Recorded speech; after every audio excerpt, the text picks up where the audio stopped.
Hello बच्चों, आज के वीडियो में मैं चर्चा करूंगी क्लास 12th की इंग्लिश बुक और उसका लेसन नंबर 5। जी हाँ बच्चों, जैसे कि आप स्क्रीन पर देख रहे हैं लेसन नंबर 5 जिसका नाम है 10 नेचुरल लॉज ऑफ सक्सेस।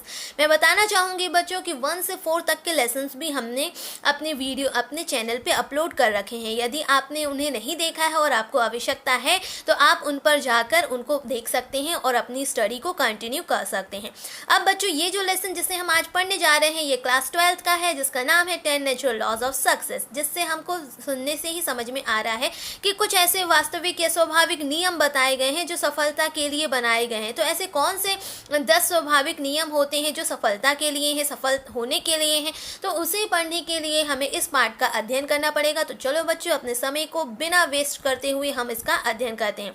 तो यहाँ पे इंट्रो बॉक्स दिया हुआ है और इंट्रो बॉक्स में आपसे पूछा जा रहा है who is a successful person, यानी कि एक सफल व्यक्ति कौन होता है। What kind of life does he lead, किस प्रकार के जीवन को वह जीता है। यदि कोई सक्सेसफुल व्यक्ति को आप जानते हो तो यदि आप उससे जानते हो तो आप उसके बारे में विचार करिए कि वह किस प्रकार के जीवन को जीता है, उसका कैसा लाइफ स्टैंडर्ड रहता है, क्या रहता है उसके जीवन में। तो हमें ये जानने के लिए अब हम इसको पूरा अध्ययन करते हैं। यहाँ पे देख सकते हैं there is a picture and one man is standing in the first step. यहाँ पे कुछ लैडर्स बनी गई हैं और ये इसकी तरफ इशारा कर रही हैं। तो बच्चों, इसको पढ़ने के लिए इस और नियमों को जानने के लिए हमें इस लेसन को पूरा कवर करना पड़ेगा। तो यहाँ पे मैं स्टोरी को पढ़ रही हूँ। Natural laws like gravity are the fundamental patterns of nature and life, यानी कि नेचुरल लॉज कहने का मतलब है प्राकृतिक नियम, जो प्रकृति के बनाए हुए नियम है, जैसे कि गुरुत्वाकर्षण। अब ये जो गुरुत्वाकर्षण है ये जो है आधारशिला है। आधारशिला किसकी है? हमारी प्रकृति की और हमारे जीवन की। They describe things as they really are, ये जीवन को इसी प्रकार से, ये वस्तुओं को इसी प्रकार से वर्णन करती है, समझाती है हमें जैसे कि ये वास्तविक रूप में अपने हैं। As opposed to how we think they are और how we wish they were, जैसे ऐसा नहीं वह बताती जिस प्रकार से हम इसके बारे में सोचते हैं, इसके बारे में कल्पना करते हैं या इस प्रकार से इच्छा जताते हैं कि ऐसे ये होना चाहिए थी, वो वैसा वर्णन नहीं करती। वो वैसा ही वर्णन करती जैसे वास्तविक रूप में वह होती हैं। Whether we agree with them और नॉट, यदि हम इससे सहमत हैं या नहीं भी हैं। These laws ultimately govern our life, यही जो नियम होते हैं वो अंततः हमारे जीवन को संचालित करते हैं, हमारे जीवन को कंट्रोल करते हैं, नियंत्रित करते हैं। And operates independent of our awareness और विशेस, और वो स्वतंत्र रूप से हमारी जो इच्छाएं होती हैं, हमारी जो चेतनाएं होती हैं, उनको जो है पूरी प्रकार से उसको नियंत्रित करते हैं, उसको संचालित करते हैं। Obeying them can help us gain control of our life, और यदि हम उनका पालन करते हैं तो ये हमें मदद करते हैं नियंत्रण करने के लिए हमारे जीवन पर नियंत्रण करने के लिए यदि हम इनका पालन करें तो इससे हम अपने जीवन पर नियंत्रण कर सकते हैं। ये लाभ होता है। इम्प्रूव अवर रिलेशनशिप, और दूसरा लाभ ये होता है कि हमारे संबंधों में, जितने भी हमारे संबंध होते हैं, जो उसमें क्या होता है, उसमें सुधार ये लेकर आते हैं यदि हम इनको नियंत्रित करें। इंक्रीज अवर पर्सनल प्रोडक्टिविटी, हमारे व्यक्तिगत उत्पादकता को बढ़ाते हैं, इंक्रीज यानी कि बढ़ाते हैं। एंड एक्सपीरियंस इनर पीस, और हमारी जो आंतरिक संतुष्टि है, हमारी जो आंतरिक शांति है, उसका अनुभव भी कराते हैं।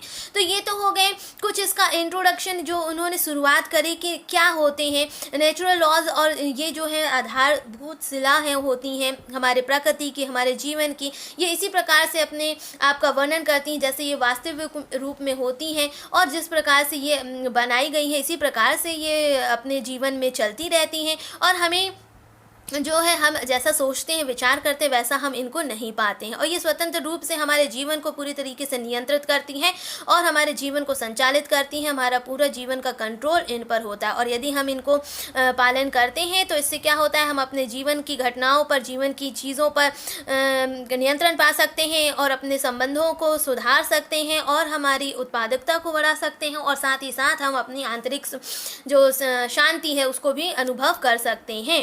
अब बच्चों आगे देखते हैं जो इन्होंने 10 नियम बताए हैं, जिसमें से फर्स्ट नियम अभी हम पढ़ने जा रहे हैं। तो यहाँ पर आप देख सकते हैं you control your life by controlling your time, यानी कि अगर आप अपने जीवन पर अपने समय को कंट्रोल कर आप अपने जीवन पर, यानी कि अपने लाइफ पर कंट्रोल कर सकते हो। यू कंट्रोल योर लाइफ, आप अपने जीवन पर नियंत्रण कर सकते हो समय को नियंत्रण करने के साथ। और कंट्रोलिंग अवर लाइफ, यदि आप अपने जीवन पर नियंत्रण कर रहे हो इसका मतलब है कि आप समय पर नियंत्रण कर रहे हो। और यदि आप कंट्रोलिंग अवर टाइम्स, यदि हम समय पर नियंत्रण कर रहे हैं इसका मतलब है कि हम कंट्रोल यानी कि उस पर नियंत्रण कर रहे हैं, controlling the events in our life, अपने जीवन पर घटित होने वाली घटनाओं को हम नियंत्रण कर रहे हैं। यदि समय पर कर रहे हैं, इसका मतलब है कि हम जीवन पर होने वाली जितनी भी घटनाएं हैं उनका कंट्रोलिंग यानी उनका नियंत्रण कर रहे हैं। You need to stop thinking time management, हमें ये सोचना बंद कर देना चाहिए समय प्रबंधन के बारे में। दिस मीन्स समय प्रबंधन, हमें टाइम मैनेजमेंट के बारे में सोचना बंद कर देना चाहिए और हमें प्रारंभ कर देना चाहिए स्टार्ट थिंकिंग इवेंट कंट्रोल, यानी कि घटनाओं के नियंत्रण कैसे किया जा सके इस पर सोचना विचार करना प्रारंभ कर देना चाहिए। Too often we think time management has something to do with our watches, बहुत समय से हम यही सोचते आए हैं, यही विचार करते आए हैं कि समय का कुछ ऐसा जो प्रबंधन है वो कुछ इस प्रकार से है जैसे इसका संबंध कुछ घड़ियों से हो। The only things a watch tell you is how long it takes the sun to go across the sky. जो घड़ी सिर्फ मात्र जो काम करती है वो आपको ये बताने का काम करती है कि एक सूर्य का एक धरती या आकाश के एक छोर से दूसरे छोर तक जाने में कितना वक्त लगा, सिर्फ ये बताने का कार्य यदि कोई करती है तो वो आपकी घड़ी है। And that's one event over which we have no control, और इस प्रकार से एक जो घटना है उसका अंत होता है जिस पर आपका कोई नियंत्रण नहीं होता है। द रियल इशू इज, जो सबसे मुख्य मुद्दे की बात है, what events can I control, किस प्रकार की ऐसी घटनाएं हैं जिसे मैं क्या कर सकता हूँ, नियंत्रण कर सकता हूँ। Focusing on controlling the events of our life makes all the difference, और जो सबसे ज़्यादा जो डिफरेंस यानी कि जो अंतर बताता है वो ये है कि यदि हम फोकस करें, ध्यान दें, किस पर ध्यान दें, on controlling the event of our life, हमारे जीवन की घटनाएं जितनी भी हैं यदि हम उनको ध्यान देने लगे, उन पर हम पूरी तरीके से नियंत्रण करने लगे, तो यही सबसे बड़ा जो है अंतर बताता है। Controlling the events of our lifes make all the differences, यही जो है सारे अंतरों को बताता है। तो ये तो हो गया बच्चों इसका पहला नियम। अब चलो बच्चों अब देखते हैं नियम नंबर सेकंड क्या है, लॉ सेकंड क्या कह रहा है। तो लॉ सेकंड कह रहा है your governing values are the foundation of personal success and fulfilment, यानी कि जो तुम्हारा प्रबंधन मूल्य है, गवर्निंग वैल्यूज यानी कि जो तुम्हारा पूरा संचालित करने का जो मूल्य है, गवर्निंग वैल्यूज जो है वो एक फाउंडेशन है, यानी कि वो एक आधार है। किस चीज़ का आधार है? Foundation of personal success and fulfilment. Personal success कहने का मतलब है व्यक्तिगत सफलता, और फुलफिलमेंट कहने का मतलब है उसकी पूर्ति कर लेना, उसको कंप्लीट कर लेना। तो गवर्निंग वैल्यूज़ जो होती है, यूर गवर्निंग आपकी जो गवर्निंग वैल्यूज़ है यानी कि जो तुम्हारा प्रबंधन मूल्य है, प्रबंधन कहने का मतलब है किसी चीज़ को कंट्रोलिंग करने की जो तुम्हारा मूल्य है, जो तुम्हारी एनर्जी है, वो जो है एक फाउंडेशन है, यानी कि एक आधारशिला है। किसकी आधारशिला है? तुम्हारी व्यक्तिगत सफलता की और तुम्हारी संतुष्टि की। Each of us lives according to a unique set of governing values, हर एक के पास अपनी अपनी गवर्निंग वैल्यूज होती है, सबके पास there are different types of peoples having the different types of governing values, each one have its governing values, सबके पास अपनी अपनी गवर्निंग वैल्यूज है। These values are the things that are most important to you, ये एक ऐसी ही मूल्य है, ये एक ऐसा मूल्य है जो आपके लिए सर्व गुण है, मतलब बहुत ही महत्वपूर्ण है, जो आपके लिए बहुत ही ज़्यादा इम्पॉर्टेंट है। They are represented by the clearest answer you can give to these question. ये और भी आपको संतुष्ट मतलब कि और भी आपको क्लियर हो जाएगा। कब हो जाएगा? जब आप इन क्वेश्चंस के आंसर्स यदि आप देते हैं, इन क्वेश्चंस के आंसर से ये और स्पष्ट हो जाएगा। What are the highest priorities in my life, governing value समझने के लिए आप ये समझिए कि मेरे जीवन की सबसे ज़्यादा प्राथमिकता क्या है, सबसे हाईएस्ट प्राथमिकताएँ या प्रायोरिटीज़ क्या हैं। End of these priorities which do I value most, और जितनी भी मेरे जीवन की प्राथमिकता हैं, उन प्राथमिकताओं में, उन प्रायोरिटीज़ में मैं सबसे ज़्यादा वैल्यू किसकी करता हूँ। Even though our governing values are our highest priorities, यानी कि हम इससे भी जानते हैं कि हम सबसे अधिक उन्हीं को मानते हैं अपनी गवर्निंग वैल्यूज जो हमारे जीवन में जब सबसे ज़्यादा हाईएस्ट प्रायोरिटीज़ रखती है। Even though our governing values are the highest priorities, there often exist a gap between these ideals and our present realities, यानी कि जो हमारी वर्तमान में जो भी हमारी वास्तविकता है और जो हमारा आइडियल्स है, मतलब कि जो हमारे आदर्श हैं, उनके बीच में हमेशा एक अंतर बना ही रहता है। Our performance relating relating to those values is never perfect. और जो हमारी प्रतिक्रिया रहती है, जो हमारा बर्ताव रहता है, जो भी हम प्रतिक्रिया करते हैं इससे रिलेटेड, जो भी कुछ परफॉर्मेंस करते हैं relating to those values is never perfect, वो कभी भी पूरी तरीके से संतुष्ट नहीं रहता, वो कभी भी पूरी तरीके से परफेक्ट नहीं रहता, बिल्कुल सटीक नहीं रहता। बट एज वी इम्प्रूव, लेकिन जैसे जैसे हम उनमें सुधार करते जाते हैं, जैसे जैसे उनमें कुछ ना कुछ सुधार होता है, क्योंकि वो बिल्कुल हूबहू वैसे तो नहीं रहता, जितनी भी हमारे जो आइडियल्स हैं होते हैं वो उतने परफेक्ट नहीं होते, हमारा जो वर्किंग रहता है उनके प्रति इतना परफेक्ट नहीं रहता, लेकिन जैसे जैसे हम उनमें सुधार पाते हैं या करते हैं, we bring together what we do and what we values. जैसे जैसे उसमें हम सुधार करते जाते हैं तो जो हमारी जितनी भी ये जो गवर्निंग वैल्यूज़ हैं और जो उनके बीच का जितना भी जो डिफरेंसेस है, यानी कि जो भी डिफरेंसेस है वो धीरे धीरे जैसे जैसे हम उनको कवर करते जाते हैं तो उनके बीच का जो डिफरेंस है वो कम होता जाता है। We bring together what we do, जो भी हम करते हैं और जो भी हम वैल्यू करते हैं उन दोनों को हम जैसे जैसे उसमें इम्प्रूवमेंट करते हैं तो वो गवर्निंग वैल्यूज़ आपका जो है कम होता जाता है। तो बच्चों ये था इसका लॉ नंबर 2 कि हमारा गवर्निंग वैल्यूज़ जो है हमारे जीवन में बहुत महत्वपूर्ण भूमिका निभाता है। लॉ नंबर 3 है when your daily activities reflect your governing values you experience inner peace. यानी कि जब तुम्हारा जो रोज़मर्रा की जो तुम्हारी एक्टिविटीज़ है, जो तुम्हारी दैनिक की गतिविधियां हैं, जो तुम क्रियाएं दिन भर करते हो, वो जब यदि रिफ्लेक्ट्स होती हैं, यानी कि आपकी जो गतिविधियां हैं वो उसकी प्रतिबिंबित होती हैं, प्रतिबिंबित किस चीज़ के लिए होती है, तुम्हारी जो संचालित करने की जो तुम्हारी वैल्यू है, जो तुम्हारी गवर्निंग वैल्यूज़ है, यदि when your daily activities reflect, वो प्रतिबिंबित करती हैं तुम्हारी जो रोज़मर्रा की जो तुम्हारी गवर्निंग वैल्यूज़ होती है, तुम्हारी जो मूल्य क्षमता होती है कि तुम्हारे जीवन को संचालित करने की, तब उससे क्या होता है, यू एक्सपीरियंस इनर पीस। उससे आप अपने जो डेली जो आपके जीवन होता है उसमें आप आंतरिक पीस यानी कि इनर पीस की का अनुभव होता है। Once you identify your governing values, एक बार यदि आप अपने गवर्निंग वैल्यूज यानी कि जो आपको आपके पूरे जीवन को या आपके जीवन को घटनाओं को जो संचालित करने वाले मूल्य हैं, यदि आप एक बार उनको आइडेंटिफाई कर लेते हो, पहचान लेते हो, you must do something about them. तुमको उनके बारे में कुछ ना कुछ करना ही चाहिए। यू मस्ट डू समथिंग, कुछ ना कुछ करना चाहिए अपने गवर्निंग वैल्यूज को लेकर।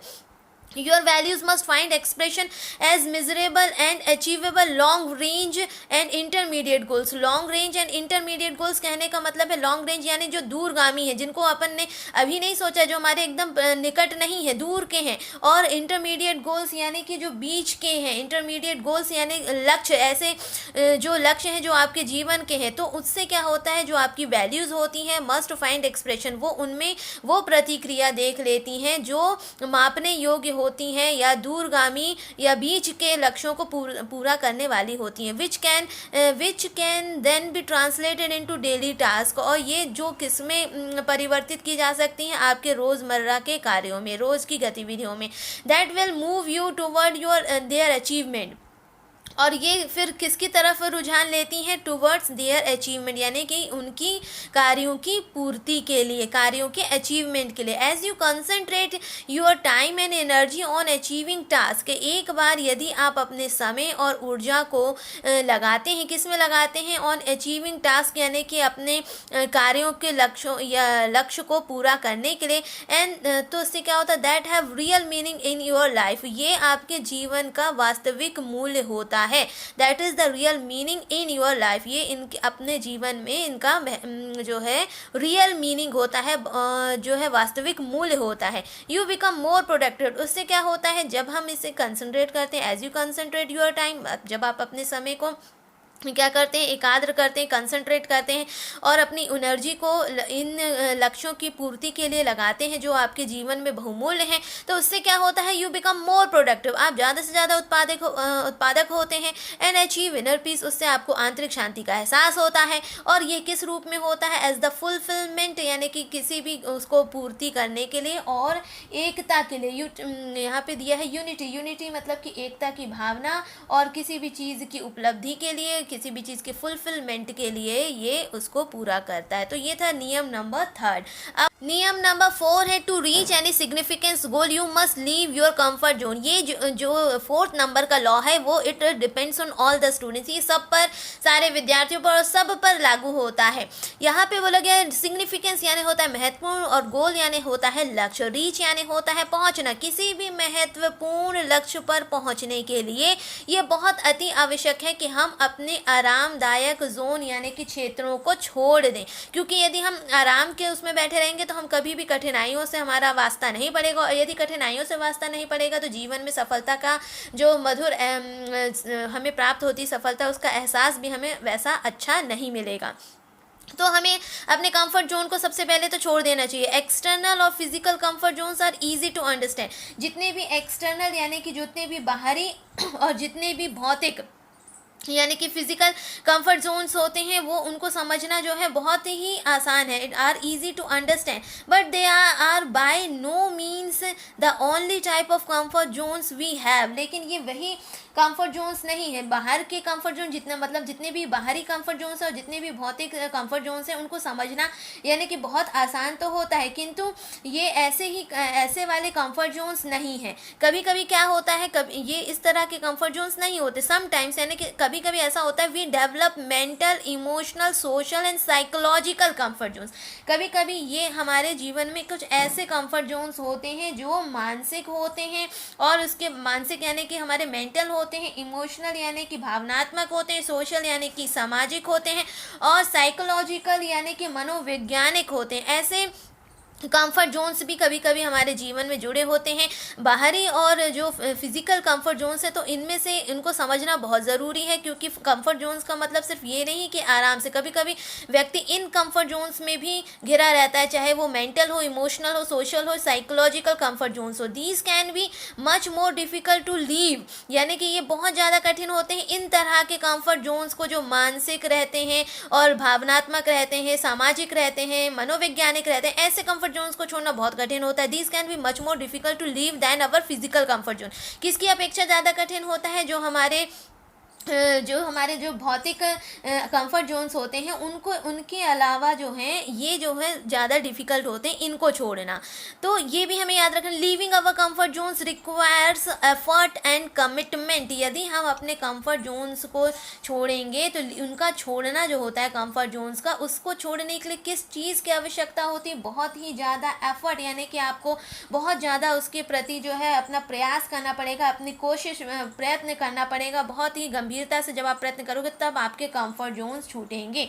और साथ ही साथ में कमिटमेंट, यानी कि कमिटमेंट कहने का मतलब है प्रतिबद्धता। इन दोनों को आपको इनकी रिक्वायरमेंट होगी तब जाकर आप अपने कंफर्ट जोन्स को छोड़ सकते हैं। मतलब लीविंग अवर कंफर्ट जोन्स रिक्वायर्स, यानी कि यदि आप अपने कंफर्ट जोन को छोड़ना चाहते हो तो उसको छोड़ने के लिए किन चीज़ की रिक्वायर्स होती है, किन चीज़ की आवश्यकता होती है? एक तो आपका कोशिश, आपका प्रयत्न करना, उसके बाद आपका कमिटमेंट यानी प्रतिबद्धता। ये दोनों चीज़ की आवश्यकता होती है अपने कंफर्ट जोन्स को छोड़ने के लिए। लॉ नंबर 5 देखते हैं, daily planning leverages time through increased focus. यानी कि कहने का मतलब है जो हम डेली मर्रा का जो अपना योजनाएं बनाते हैं, जो दैनिक जीवन में हम अपने प्लानिंग करते हैं, इससे क्या होता है, इस पर ज़्यादा फोकस करने के कारण हमारा जो समय है, जो हमारा टाइम है, वो जो है पूरी तरीके से जो है किसी न किसी प्रकार से प्रभावित होता है। ये समय को प्रभावित करने में इफेक्टफुल रहता है, यानी कि प्रभावशाली रहता है।